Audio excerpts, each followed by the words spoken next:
കല്യാണം കഴിക്കുന്നത് തന്നെ മെയിൻ ഇമ്പോർട്ടൻ്റ്ലി എനിക്കൊരു കുട്ടി വേണം എന്നുള്ളതുകൊണ്ടാണ്. എനിക്ക് ഒരു കുട്ടിയല്ല, നിറയെ കുട്ടികൾ വേണം എന്നായിരുന്നു. എനിക്ക് സത്യം പറഞ്ഞൊരു ഫാമിലി സ്റ്റാർട്ട് ചെയ്യണം എന്ന് എനിക്ക് ഭയങ്കര ആഗ്രഹമായിരുന്നു.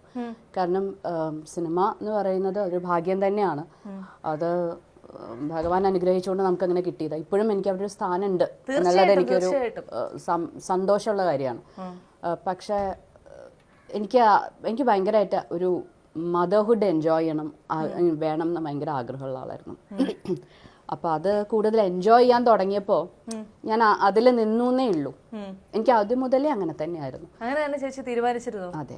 എനിക്ക് കല്യാണം കഴിക്കുന്നത് തന്നെ മെയിൻ ഇമ്പോർട്ടൻ്റ്ലി എനിക്കൊരു കുട്ടി വേണം എന്നുള്ളതുകൊണ്ടാണ്.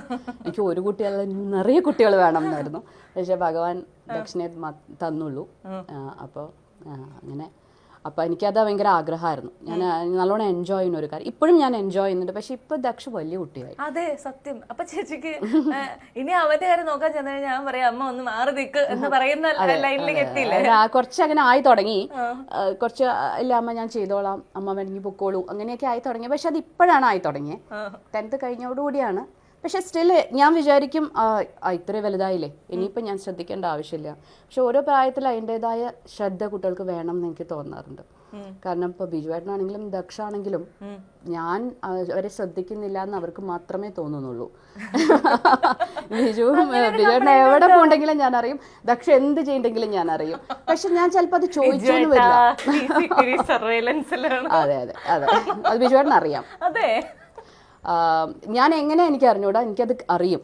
എനിക്കത് അറിയണം എന്നൊന്നും ഉണ്ടായിട്ടല്ല, പക്ഷെ അത് എന്ത് ചെയ്താലും ഞാൻ അറിയും. അതെങ്ങനെയാന്ന് എനിക്ക് അറിഞ്ഞൂടാ. അപ്പോൾ പിന്നെ മാത്രമല്ല ബിജുവേട്ടന് അതുകൊണ്ട് വിരോധവും ഇല്ല. എന്താ വെച്ചാൽ അറിഞ്ഞാലും അറിഞ്ഞില്ലെങ്കിലും ഒക്കെ ബിജുവേട്ടന് ഇഷ്ടമുള്ളത് ബിജുവേട്ടൻ ചെയ്തിട്ടുള്ളൂ ഇന്നേ വരെ, അങ്ങനെ തന്നെ ചെയ്യുള്ളൂ ഇനിയും. പക്ഷെ ദക്ഷ ഈ പറഞ്ഞ പോലെ നമ്മുടെ ഒരു കണ്ണ് വേണം എപ്പോഴും. എന്തെങ്കിലും ഒന്ന് ചില സമയത്തൊക്കെ ഞാൻ മിണ്ടാണ്ടിരുന്നു വെച്ചാലും ചിലപ്പോൾ ചില സങ്കടങ്ങൾ വരും, ഈ പ്രായത്തിലുള്ള ചില ഇൻസെക്യൂരിറ്റീസ് ഒക്കെ വരാം. അപ്പൊ അങ്ങനെയൊക്കെ വരുന്ന സമയത്ത് നമ്മൾ അപ്പുറത്തുണ്ട് എന്നുള്ളത് കുട്ടികൾക്കൊന്നും അറിഞ്ഞാൽ മതി.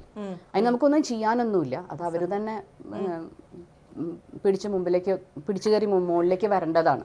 ഒരു ചെറിയ സങ്കടമോ അങ്ങനെയൊക്കെ വന്നു കഴിഞ്ഞാൽ. പക്ഷെ നമ്മളിവിടെ ഇപ്പുറത്ത് സപ്പോർട്ട് ചെയ്യാനുണ്ട്.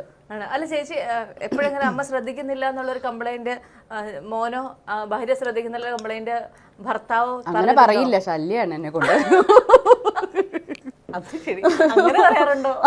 അല്ല ശല്യാന്ന് പറയാറില്ല. പക്ഷെ എനിക്ക് തോന്നുന്നുണ്ട് ഞാൻ എന്തൊരു വൃത്തികെട്ട സ്വഭാവം, ഫുൾ ടൈം എല്ലാവരുടെയും കാര്യങ്ങളൊക്കെ എല്ലാവരും